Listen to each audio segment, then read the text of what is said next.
Bismillahirrahmanirrahim. Assalamualaikum warahmatullahi wabarakatuh. Pemirsa gapai kemuliaan yang dirahmati Allah, setiap insan beriman mengharapkan surga sebagai tempat kembali yang abadi. Namun pernahkah kita sadari bahwa jalan menuju surga tidak selalu melalui amal besar yang berat dilaksanakan? Al-Quran berulang kali menekankan bahwa amalan-amalan ringan yang mungkin sering diremehkan manusia memiliki nilai yang sangat agung di sisi Allah Azza wa Jalla. Pemirsa, selama 45 menit ke depan, insya Allah kita akan mengulas lebih dalam tentang nilai amalan-amalan ringan yang dalam pandangan manusia terlihat sepele, namun di mata Allah dapat menghapus dosa, mendatangkan ampunan, dan mengantarkan kita ke surganya. Semoga dari pembahasan ini kita menjadi orang-orang yang bersemangat melakukan kebaikan sekalipun itu kecil. Amin ya robbal alamin. Dan seperti biasa saya tidak sendirian, sudah hadir bersama saya di studio ada gurunda dan juga ayahanda kesayangan kita semua, Kiai Haji Haris Hakam. Assalamualaikum Pak Kiai. Waalaikumsalam warahmatullahi wabarakatuh. Apa kabar Pak Kiai? Alhamdulillah sehat. Alhamdulillah sehat. Terima kasih di tengah kesibukannya selalu setia menemani pagi kami. Amin. Untuk mengkaji lagi bahasan kita kali ini sangat menarik Pak Kiai tentang amalan ringan. Nanti kita akan bahas lebih jauh. Tapi sebelum itu saya juga ingin mengingatkan bagi Anda pemirsa yang juga memiliki pertanyaan, Anda bisa mengirimkan pertanyaan Anda berupa video melalui nomor WhatsApp yang tertera di layar kaca. Baik, Pak Kiai, bicara soal amalan ringan. Sebenarnya di Quran sudah banyak sekali ayat yang menjelaskan bahwa Allah itu suka, Allah itu cinta kepada amalan-amalan ringan yang kita lakukan. Padahal mungkin banyak dari kita yang merasa, masa sih dengan hal sekecil itu akan mendatangkan kebaikan dan juga pahala. Nah, bagaimana kemudian Al-Quran memandang amalan-amalan kecil ini, nanti kelak di mata Allah akan seperti apa Pak Kiai? Tafadhol. Baik, bismillah walhamdulillah wassalatu wassalamu ala rasulillah amma ba'du. Mbak Mila dan para pemirsa, tidak ada anjuran untuk memperbanyak, memperbesar amalan, itu tidak ada. Di dalam Al-Quran itu yang ada fastabiqul khairat. Bersainglah dalam melakukan kebaikan.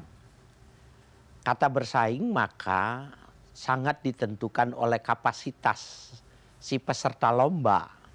Lomba tingkat apa, maka ukurannya tidak sama dengan lomba yang levelnya lebih besar. Yang pasti bahwa perintah untuk melakukan sebuah kebaikan itu untuk dilakukan, bukan untuk dibanyakan. Gitu. Jadi umpamanya ada ayat yang menjelaskan, "Fama ya'mal mithqala dzarratin syarrayyara, wa may ya'mal mithqala dzarratin syarrayyara." Barang siapa yang melakukan amal kebaikan, amal keburukan sedikit pun dia akan lihat. Begitu juga melakukan kebaikan atau keburukan di dunia ini, dia akan bisa melihat. Kata zarrah itu sekarang barangkali molekul untuk menggambarkan, atau ion, ya, gambaran materi yang paling kecil gitu. Itu bahasanya zarrah. Dulu kalau kita baca kitab-kitab klasik Melayu, zarrah itu diartikan sebiji sawi. Karena biji sawi barangkali pada saat itu representatif untuk memaknakan zarrah itu kecil gitu. Jadi kalau Allah menggambarkan itu sebiji, ya, sawi atau satu atom sebesar atom saja, nilainya besar di hadapan Allah, dilipatkan 10 kali lipat, maka sebenarnya perintahnya itu bukan memperbanyak, tapi melakukan saja. Nah, kita bisa melihat pemahaman itu dalam sebuah hadis. Nabi SAW mengatakan, ya, dalam sabdanya itu, khairul umur, ya, khairul umur adwam wa in qalla. Sebaik-baik urusan itu adalah adwam, yang terus menerus, wa in qalla, meskipun kecil. Nah, jadi para pemirsa dimanapun Anda berada, ya Bapak Ibu, sebesar apapun bisa kita lakukan dan itu terus menerus, maka insya Allah nanti yarah, dia akan lihat. Ada lagi yang menarik Mbak Mira, ini dalam tafsir Qurtubi ini dijelaskan, kata melihat itu kapan? Apakah melihat kan kalau boleh diartikan itu dia melihat hasilnya berarti melihat balasannya gitu. Ulama-ulama banyak yang menjelaskan ya, di antaranya Abu Madyan yang mengatakan bahwa di dunia juga dia akan melihat, di akhirat juga dia akan mendapatkan. Jadi dia kata yarahu fid dunya wal akhirah. Dia akan lihat kebaikannya itu di dunia dan di akhirat. Wa may ya'mal misqala dzarratin syarra yarah, itu maknanya kalau orang muslim di dunia dia melakukan kesalahan, melakukan keburukan, maka dia akan mendapatkan balasan di akhirat. Mohon maaf, dia akan mendapatkan balasan di dunia. Apabila balasan di dunia sudah Allah berikan, maka tidak ada falaisa lahu syai'un fil akhirah. Enggak ada kejelekan lagi nanti di akhirat. Jadi apabila sudah dibayar di dunia ini, itu maknanya di akhirat sudah terbebas.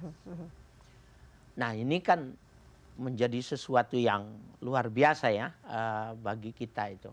Sedikit beramal, apabila dilakukan itu menjadi besar dan luar biasa. Bahkan keburukannya, kalau saja dia lakukan dan sudah Allah memberikan hukuman di dunia ini, dia nggak akan mendapatkan di akhirat lagi. Jadi nggak ada Tuhan dendam gitu ya, nggak ada. Ya, subhanallah. Jadi apa yang kemudian kebaikan yang kita sebar Pak Kiai itu akan kembali lagi pada kita ya sebenarnya gitu. Kalau kemudian dari penjelasan Pak Kiai, artinya apakah memang Allah tuh lebih mencintai amalan kecil tapi dilakukan dengan terus-menerus dibandingkan misalnya sesekali tapi kita melakukan amalan yang mungkin besar gitu ya dalam pandangan kita Pak Kiai. Misalnya kalau dalam hal sedekah Pak Kiai, lebih baik misalnya sedekah 5.000 tapi kita terus-menerus nantiasa kita lakukan misalnya, atau sekali sedekah langsung 1 juta Pak Kiai, kan sebenarnya nominalnya juga besar. Bagaimana di mata Allah seperti apa Pak Kiai kemudian melihatnya? Iya, yang lebih bagus tuh yang sedikit tapi terus-menerus. Terus-menerus, oke. Kan kalau bilang kan males saya ini aja sekalian di ribet setiap hari misalnya ya, Pak Kiai, udah sekali langsung besar gitu nominalnya. Nah itu kenapa bayi yang dilahirkan tidak diberikan zaman Nabi itu tidak diberikan susu sapi, tetapi justru konsep tentang rodoah itu dicarikan orang untuk menyusui gitu. Sebenarnya dekapannya itu, kehangatannya itu yang sangat diperlukan, yang tidak ada ketika anak itu diberikan susu sapi gitu. Ketika orang memberikan 1 juta dengan orang yang setiap hari 5.000 ini banyak, itu lain.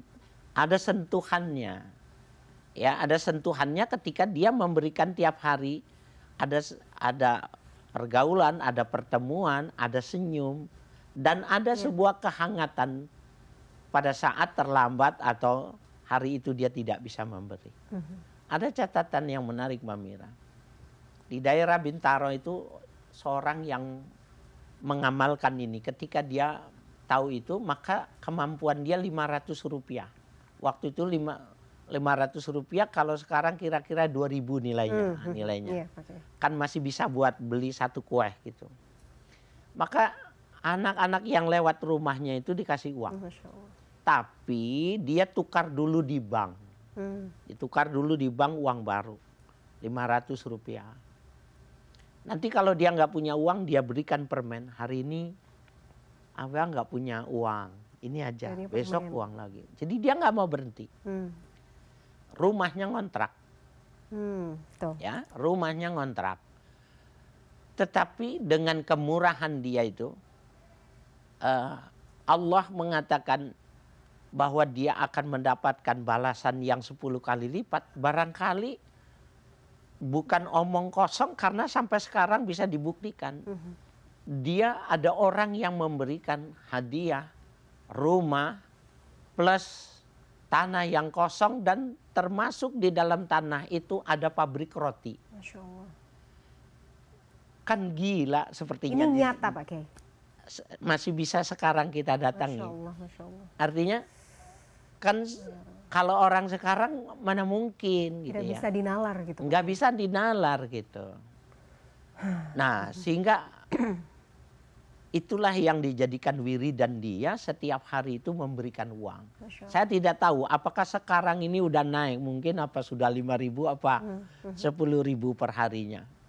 Tetapi saya tahu persis, bukan kata orang, ya, ada orang yang melakukan dengan amalan yang kecil itu, dia betul-betul seperti menumpuk setiap hari membeli batu bata dan tumpukan itu menjadi sebuah gedung yang mewah. Masya Allah. Jadi kekuatan dan letak derajat amalan itu di konsistensi atau istiqomah ya Pak betul, ya, dawam. Pak Kiai, menarik sekali pembahasan kita, tapi kita harus break dulu, nanti kita akan lanjutkan. Pemirsa jangan kemana-mana, Gapai Kemuliaan masih akan kembali sesaat lagi, tetaplah bersama kami.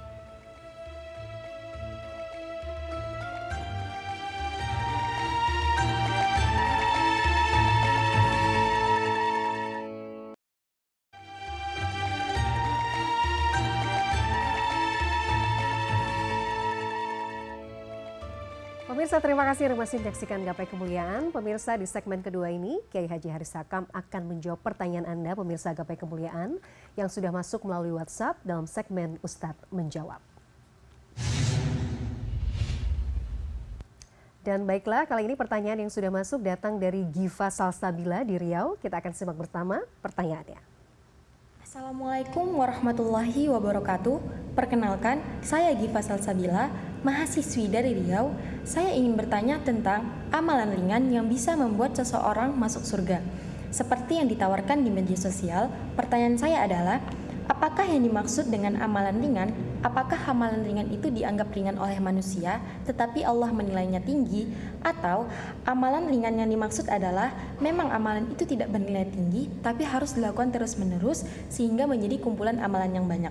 Pertanyaan yang kedua, apakah hanya amalan-amalan seperti itu saja yang menjadi syarat seseorang untuk masuk surga? Atau adakah prinsip lain yang harus dipenuhi seseorang untuk masuk ke dalam surga? Terima kasih. Wassalamualaikum warahmatullahi wabarakatuh. Waalaikumsalam warahmatullahi wabarakatuh. Terima kasih Adinda Giva di Riau atas pertanyaannya Pak Kiai. Kita jawab dulu pertanyaan pertama Pak Kiai. Tentang apa sih yang sebenarnya dimaksud dengan amalan ringan? Apakah ringan dalam konteks ini adalah ringan di mata manusia tapi berat timbangannya di sisi Allah, atau seperti apa Pak Kiai? Tafadhol. Ya, dari kajian secara tekstual, kalimat man itu artinya orang. Orang, ya. Ya, jadi faman ya'mal mithqala dzarratin khairan yarah. Faman. Orang. Nah, kenapa ukurannya kecil di hadapan Allah? Tidak ada kecil dan besar. Masya Allah. Jadi gini Mbak Mila. Siapa saja yang butuh, maka dia akan masih memperhatikan mana yang kecil, mana yang besar. Ya. Tapi kalau orang sudah tidak butuh, maka tidak ada bedanya yang kecil sama yang besar. Betul. Allah yang maha ghani, yang maha segala-galanya sudah tidak membutuhkan. Tidak ada penilaian bagi Allah itu amalan kecil, amalan besar tidak ada. Sehingga perintahnya itu untuk adwa muha dawam, karena sifat Allah itu istiqomah, mudawamah. Ada hadis yang membantu memberikan pemahaman itu Mbak Mila. Ketika seorang yang pragmatis, orang yang hidupnya matematis, maunya cepat gampang gitu. Dia bertanya kepada Rasulullah, ya Rasulullah, ini as'alu an mas'alah. Ya, la as'aluhu ahadan ghairak. Aku ingin nanya satu masalah kepada engkau. Dan aku nggak perlu bertanya lagi kepada siapapun. Tapi dia mau pertanyaannya sesuatu yang bagus itu cuma satu. Jadi jangan pakai uraian panjang, dia nggak suka gitu. Maka Nabi mengatakan, ittaqillah sumastaqim. Kalau kamu sudah bertakwa, cuma satu yang mesti kamu kerjakan, istiqomah. Nah, berdasarkan hadis sahih ini dengan ayat ini, maka sinkron. Dalam pandangan Allah itu bukannya nominal. Ya. Dalam pandangan Allah itu bukan besar dalam besar ukuran manusia. Dia melakukannya berulang-ulang tidak, terus-menerus tidak. Karena Allah itu sifat istiqomahnya Allah. Allah tidak pernah mengurangi sedikit pun oksigen yang sudah diberikan di alam semesta ini. Allah tidak mengurangi sedikit pun rezeki yang sudah Allah berikan.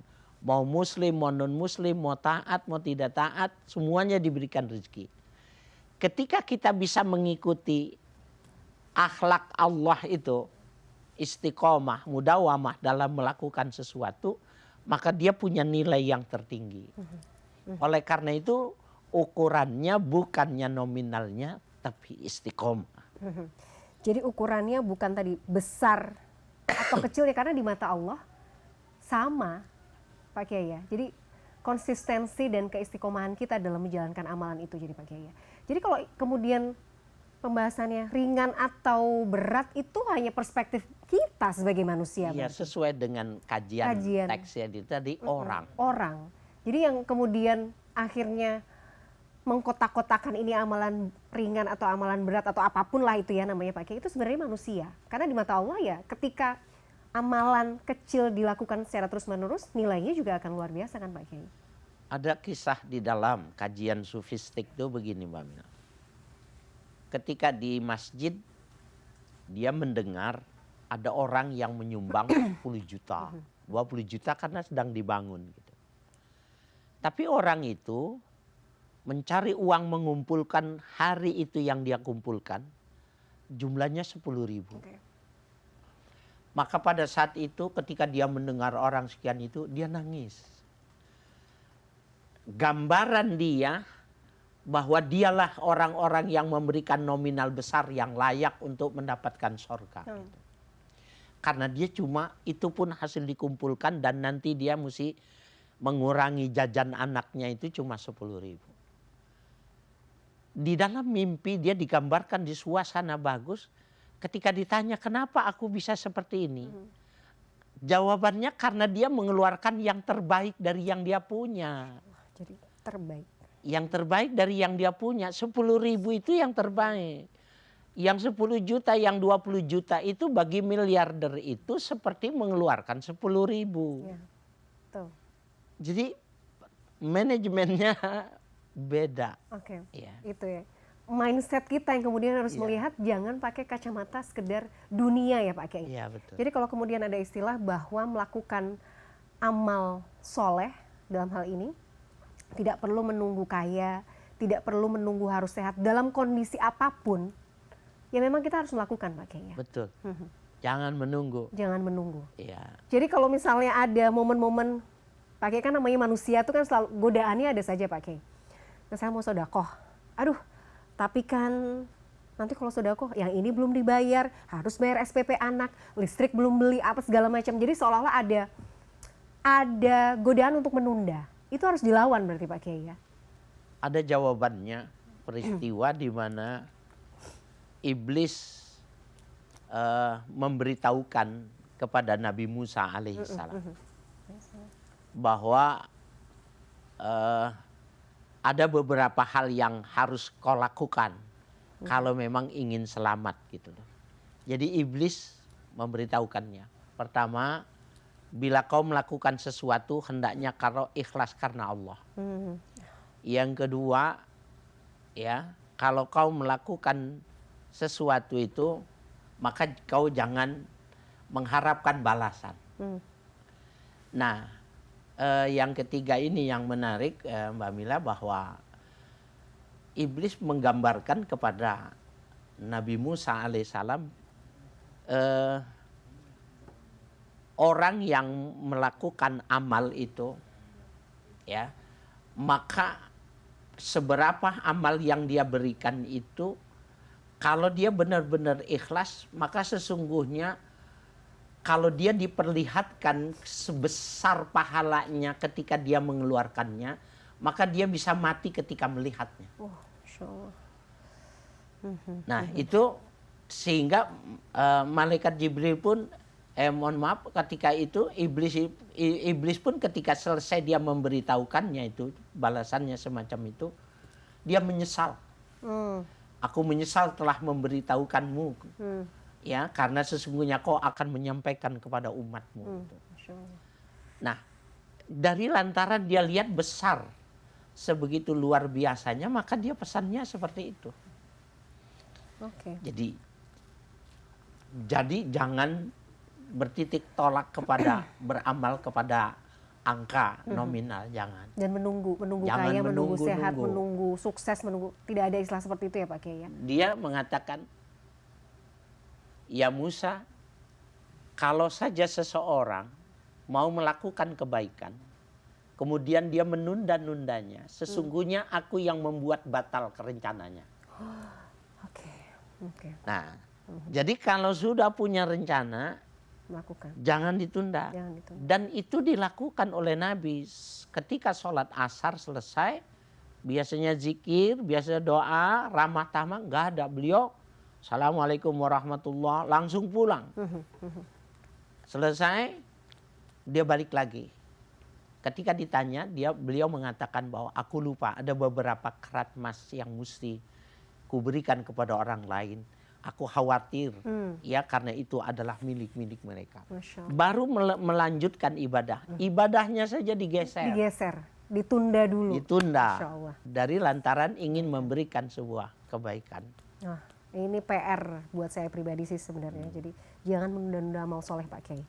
Pak Kiai, menarik sekali pembahasan kita. Tapi seperti biasa, kita harus jeda dulu. Iya. Pemirsa jangan kemana-mana, Gapai Kemuliaan masih akan kembali sesaat lagi.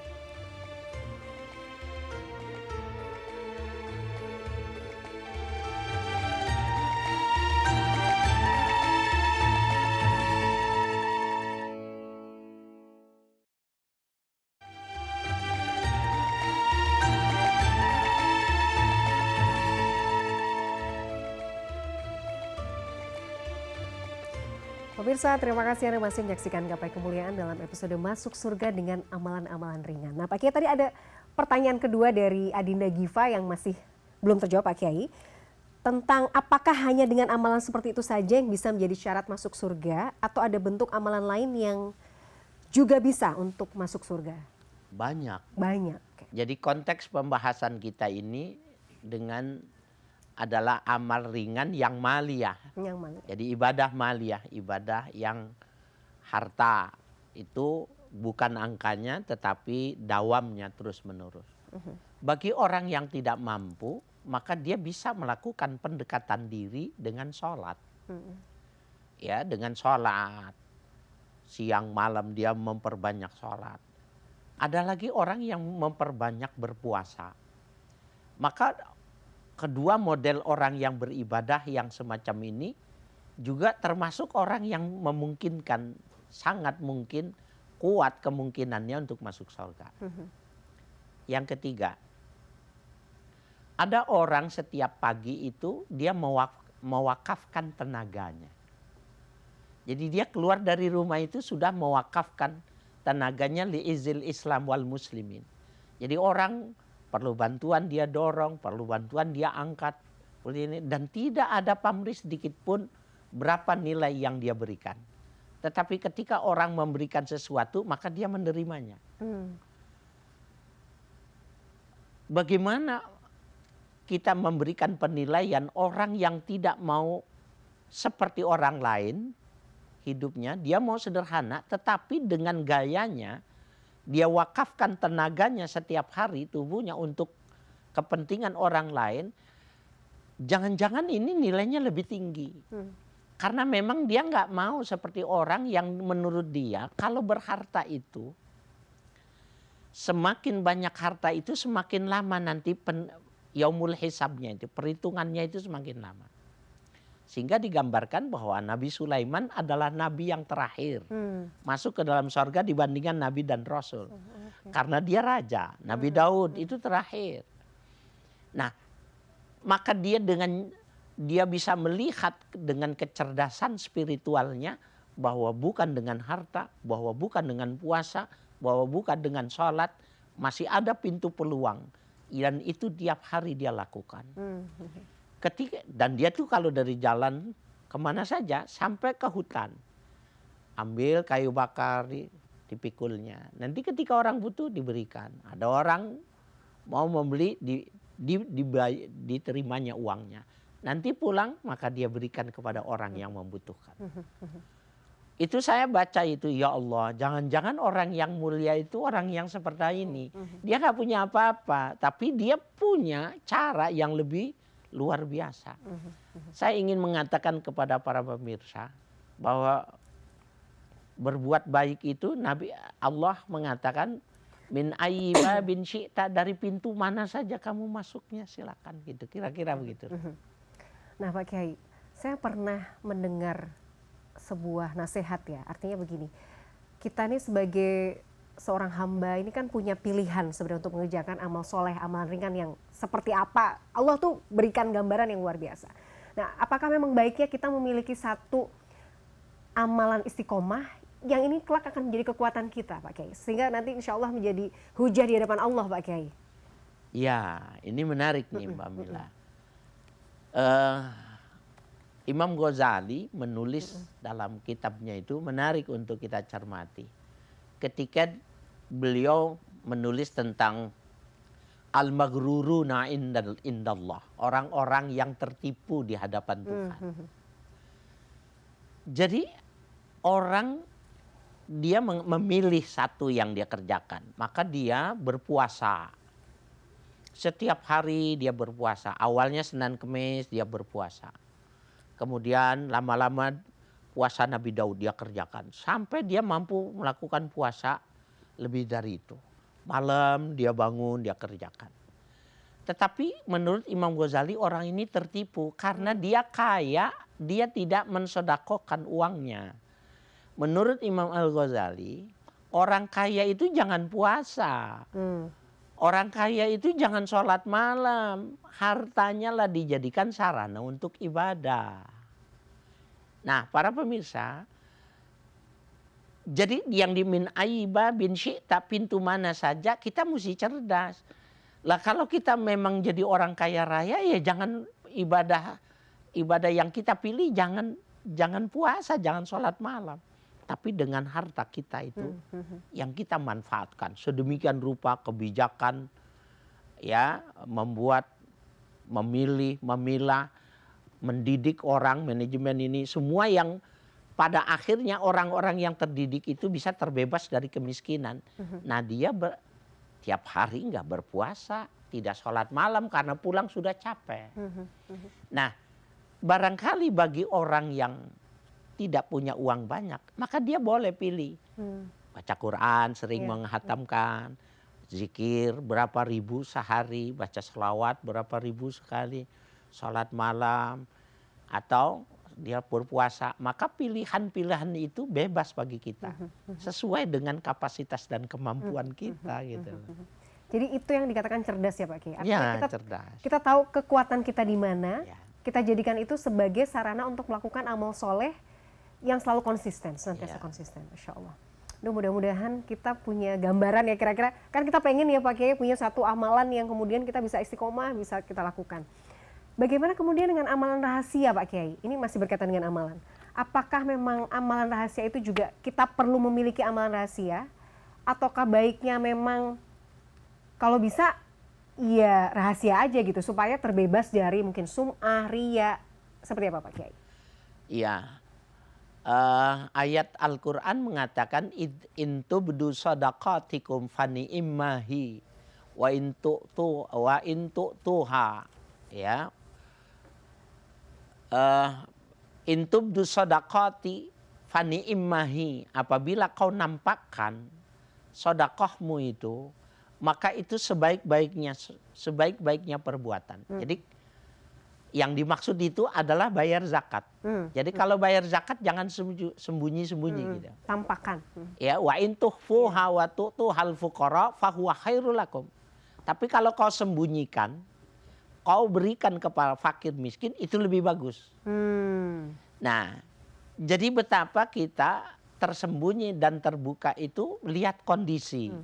Kalau kita jalan akrab nih, kita punya teman akrab, bestie kita, lebih kaya dari kita, maka kita ada niat mau mengajarkan kepada dia, maka kita jangan ngomong. Kalau ngomong kita mengajarkan, maka koreksi itu membuat luka. Maka dengan cara kita terbuka memberikan sedekah, maka itu sudah cukup pelajaran bagi dia. Itu sangat membekar. Yu'thik fi qalbih, kuat itu pengaruhnya di dalam hatinya waktu dia lihat. Nanti pada saatnya walaupun hari itu dia tidak menerima, pada akhirnya rekaman itu akan membekas dan dia berpengaruh. Apa keuntungannya buat kita yang kita memberikan terbuka itu? Mandalla ala khairin kafa'ilihi. Orang yang dulu menunjukkan kebaikan, dia dapat pahala seperti pelakunya. Waktu orang itu melakukan sedekah, maka Mbak Mila ikut mendapat pahala sebesar itu tadi. Nah, itu lebih bagus terbuka. Tetapi di luar hal-hal yang semacam ini tidak ada yang lebih hebat kecuali tertutup. Sehingga Nabi memberikan penekasan secara tegas, hatta layak malu shimaluhu mayun fiku yaminu, sehingga tangan kirimu tidak tahu apa yang kau lakukan dengan tangan kananmu. Nah, itu sembunyi sekali. Sembunyi sekali. Akan lebih karena mendekatkan dengan keikhlasan ya Pak Kiai. Ya, menjaga keikhlasan seperti itu. Pak Kiai, kita harus jeda lagi. Nanti kita akan lanjutkan di segmen terakhir. Pemirsa, Gapai Kemuliaan masih akan kembali saat lagi. Tetaplah bersama kami.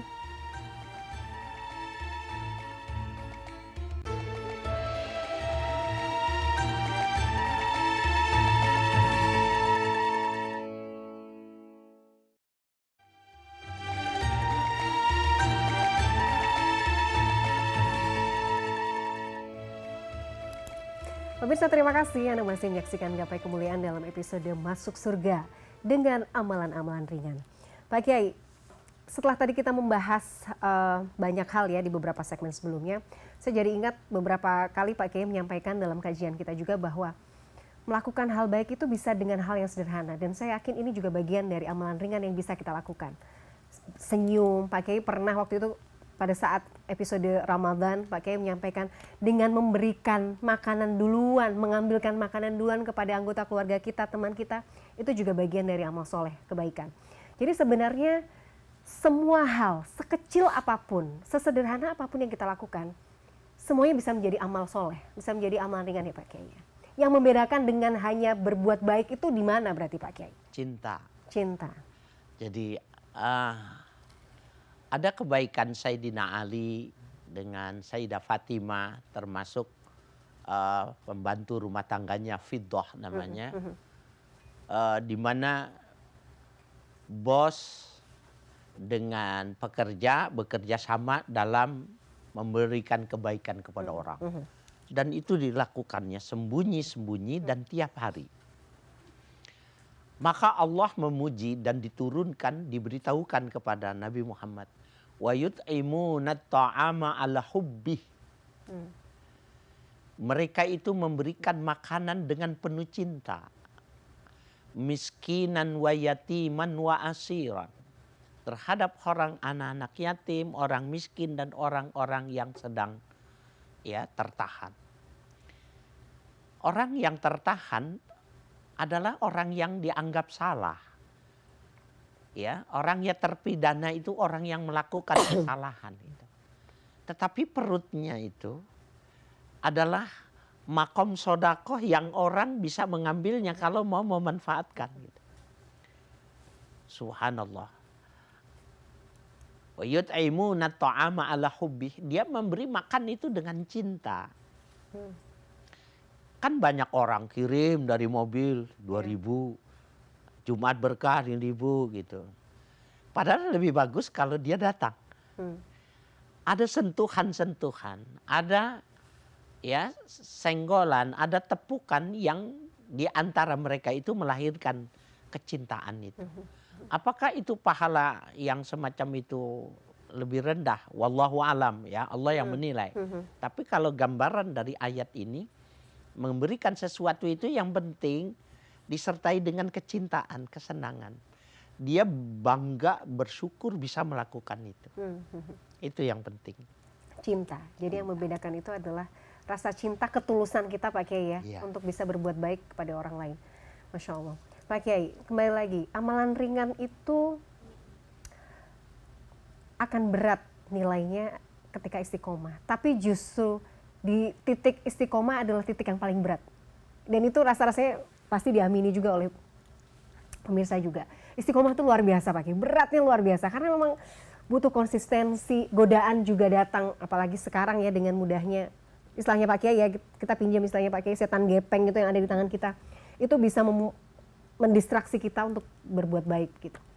Bagaimana caranya supaya kita tetap istiqomah Pak Kiai di tengah gempuran yang luar biasa? Ya, jadi jangan menunda-nunda itu cara untuk bisa istiqomah. Ada kisah yang menarik Mbak Mila, kita pernah membahasnya cuma pada episode keberapa. Seorang yang pakaiannya itu dilihat oleh orang lain gitu. Jadi dia pakai baju baru gitu. Kemudian Mbak Mila juga pernah nggak melihat gitu ketika menggunakan pakaian baru gitu. Kemudian ada cewek-cewek, anak-anak muda itu ngelihat. Ada yang ekspresinya itu senyum. Tapi ada juga yang kita lihat sebenarnya dia pingin gitu. Cuma kan dia nggak mungkin mengatakannya itu. Itu pernah terjadi di suatu peristiwa ditulis oleh ulama-ulama bahwa ketika dia berjalan itu dilihat pakaiannya dan kelihatan sekali anak muda itu menginginkan, tapi dia dengan hormat, sopan, ya tidak gitu. Tapi rautnya itu tergambar. Maka karena memang dia jalan mesti ke toilet, maka ketika dia masuk toilet dibukanya itu. Dia panggil santrinya, tolong gamisku ini kasihkan nih orang itu ya, yang itu ya. Maka si muridnya mengatakan, Kiai nanti aja. Emang mau keluar dari toilet telanjang? Kan keluar dari toilet juga harus berpakaian. Dia aja, enggak, aku khawatir nanti berubah pikiranku kalau nanti aku memberikannya. Sekarang saja berikan sama dia. Jadi istiqomah tuh seperti itu. Lalu kalau dia pikir nanti keluarnya gimana? Ya nanti minta tolong. Minta tolong itu dia yakin ada yang nolong. Tapi kalau ini bisa tertahan karena kuatnya pengaruh, kasihan orang itu. Padahal cuma dilihat. Tapi dia paham orang ini menginginkan. Ya, kira-kira Mbak Mila bisa ngamalin gak tuh? Masih berat, itu kelas berat Pak Kiai. Tapi harus dilatih ya. Jadi kuncinya adalah jangan menunda-nunda. Jangan menunda-nunda. Dan nilainya semakin berat, semakin nikmat. Oh, jadi ketika godaan itu makin berat, malah justru kalau harus dilawan dilakukan, gitu, Pak Kiai. dia nikmatnya lebih tinggi. Dan itulah yang disebut orang-orang yang cerdas spiritual. Penting. Ya, kecerdasan spiritualnya itu seperti itu. Beda dengan yang cerdas intelektual. Loh kan saya udah bayar pajak. Saya sudah bayar zakat. Dia cerdas dan dia tidak menyalahi hukum gitu loh. Tetapi dia tidak mendapatkan apa-apa secara rohani ya dari lantaran cara berpikirnya matematis. Dia nggak tahu ada kenikmatan yang lebih nikmat dari yang dia bisa rasakan dengan hissiyah atau indrawi gitu. Masya Allah ya, mudah-mudahan kita bisa menjadi hamba yang cerdas secara spiritual. Pak Kiai, satu hal juga yang ini sederhana yang mungkin kita bisa lakukan, ternyata hal sederhana yang kita bisa lakukan ini seperti ini gitu ya, itu dampaknya besar. Wajah yang ceria di depan saudara kita, itu juga bagian dari amal ringan juga ya sebenarnya Pak Kiai? Iya, wajhut talq, bitalqil wajhi, dengan muka berseri. Muka berseri. Aduh. Muka berseri itu jangan dianggap enteng. Karena dia harus disetel sepanjang saat. Sehingga ada orang yang menawan, kalau kita disebut nama orang itu, yang terbayang di dalam wajah kita itu mukanya dia yang lagi tersenyum. Tapi kalau kita disebut nama seseorang, maka gambarannya sedang kincup namanya gitu. Nah, itu ternyata pandangan itu menyimpan rahasia yang kuat gitu. Betul. Sehingga itu juga termasuk ya, bitalqil wajhi itu dengan muka yang bagus itu juga termasuk daripada sedekah jariyah. Masya Allah. Jadi walaupun cicilan banyak Pak Kiai, Iya. utang ada di mana-mana, usahakan tetap tersenyum gitu Pak Kiai. Itu sulit loh, iya kan Pak Kiai sebenarnya. Tapi dilatih. Bahkan itu salah satu menurut ya para pakar itu, kalau pengen awet muda itu dan dia cirinya itu dia lebih muda dari umurnya itu, salah satunya itu bahwa dia tersenyum. Mudah tersenyum. Yang kedua, dia mudah memberi maaf. Oh, Masya Allah. Yang ketiga, dia suka sama fakir miskin. Yang keempat, anak kecil senang sama dia. Jadi kalau dia datang maunya cium tangan gitu loh. Itu indikator. Itu ciri indikatornya kalau dia itu ya orang baik dan dia awet muda. Oh, Masya Allah. Apakah kita termasuk dalamnya? Kalau belum, kita usaha ya Pak Kiai. Bisa diusahakan. Masya Allah, luar biasa. Pak Kiai, tidak terasa sudah sampai di penghujung program. Terima kasih ilmunya hari ini Pak Kiai. Insya Allah nanti jumpa lagi di episode berikutnya. Pemirsa, tidak terasa usai sudah perjumpaan kita dalam program Gapai Kemuliaan hari ini. Semoga kajian hari ini membawa manfaat, membawa kebaikan, dan Allah Azza wa Jalla senantiasa mudahkan kita semua untuk menuntut ilmu agama. Amin ya rabbal alamin. Terima kasih atas perhatian Anda. Saya Miladia Rahma dan juga Kiai Haji Haris Hakam undur diri. Insya Allah kita akan jumpa lagi pada episode yang akan datang. Subhanakallahumma wa bihamdika, asyhadu an la ilaha illa anta, astaghfiruka wa atubu ilaik. Wassalamualaikum warahmatullahi wabarakatuh. Terima kasih Pak Kiai.